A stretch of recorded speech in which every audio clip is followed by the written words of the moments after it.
Task force వాళ్ళు ఏం చెప్పి జడ్జి గారు ఏం చెప్పారు? అంటే ఇక్కడ ఒకటి క్లియర్‌గా మనము బిఎన్ఎస్ఎస్ రూల్స్ కొన్ని ఉన్నవి. హైకోర్టు కొన్ని లా అనేది ఇండియాలో లా అనేది ఒకటి ప్రాపర్‌గా ఉన్నది. అలాగే ఐపీసీ ఇంతకుముందు బిఎన్ఎస్ఎస్ కావచ్చు, బీఎస్సీఏ కావచ్చు, కొత్త అమెండ్మెంట్ యాక్ట్స్ కూడా ఉన్నవి. ఈ యాక్ట్స్‌ని అంటే ఇందులో హరీష్ రెడ్డి అనే వ్యక్తికి హైకోర్టులో స్టే కూడా ఉన్నది.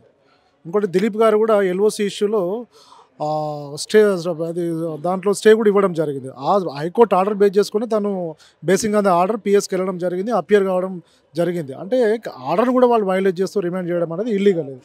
ప్రధానంగా ఏ విషయంలో దిలీప్ గారిని పిక్ చేయడం జరిగింది? 2317 అని ఇంతకుముందు గౌతమ్ గౌడ్‌ని అరెస్ట్ చేసిన కేసు ఉంది కదా! అందులో గౌతమ్‌ని అరెస్ట్ చేసినప్పుడు ఏవైతే సెక్షన్స్ పెట్టారో ఇప్పుడు 311 అనేది కొత్త సెక్షన్ కొత్తగా వచ్చింది.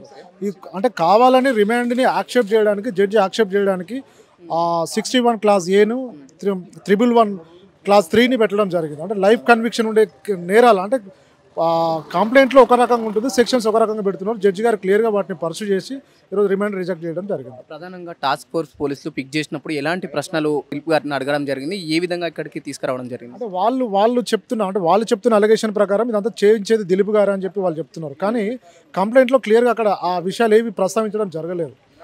కంప్లైంట్లో ఒక రైతు పోస్టుకు సంబంధించి రైతు ఆవేదనని ప్రజలకు చెప్తుంటాడు. నా ఆవేదన ఇబ్బంది పడుతున్నా, నాకు రైతుగా నేను ఏం చేయలేకపోతున్నా, కేసీఆర్ మళ్ళీ రావాలన్న ఒక వీడియో ఆయన బాధను చెప్పుకుంటుంటే ఆ వీడియోని షేర్ చేసిర్రు అనే అలిగేషన్ తోటి గౌతమ్ను ఇల్లీగల్గా అరెస్ట్ చేయడం జరిగింది. అదే కేసులో ఈరోజు దిలీప్ గారిని అంటే హైకోర్టు ఆర్డర్ ఉండగా కూడా, హైకోర్టులో స్టే ఉండగా కూడా దిలీప్ గారిని ఈరోజు కస్టడీకి తీసుకొని రిమాండ్ తీసుకురావడం జరిగింది. జడ్జి గారు దాన్ని రిజెక్ట్ చేయడం జరిగింది. అంటే ప్రధానంగా తెలంగాణలో సోషల్ మీడియా ప్రభావం ప్రభుత్వం పైన పడుతుంది అనుకోవచ్చు. ఆ ప్రభుత్వం ఏదైతే వాళ్ళు చెప్తున్న ప్రజలు చెప్తున్న ఫెయిల్యూర్స్ని బయటకు తీస్తుంది అనుకోవచ్చు ఈ సోషల్ మీడియా. 100% అండి. అంటే సోషల్ మీడియాలో పోస్ట్ చేయడం అనేది సుప్రీంకోర్టే క్లియర్గా చెప్పింది. రీసెంట్ జడ్జిమెంట్ అందరికీ తెలుసు. మనకి సోషల్ మీడియాలో కావచ్చు, జర్నలిస్టులు కావచ్చు, పోస్ట్ చేసే ముందు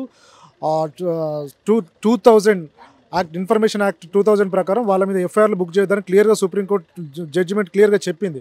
అయినప్పటికీ ఆ సెక్షన్స్ పెడుతూ కావాలని ఇప్పుడు 311 ఆయన అట్రాక్ట్ కాని సెక్షన్లు పెడుతూ రిమాండ్ చేయడం అనేది ఇల్లీగల్. అదే విషయాన్ని మేము జడ్జి గారు తీసుకెళ్లిన సందర్భంలో జడ్జి గారు రిమాండ్ రిజెక్ట్ చేయడం జరిగింది.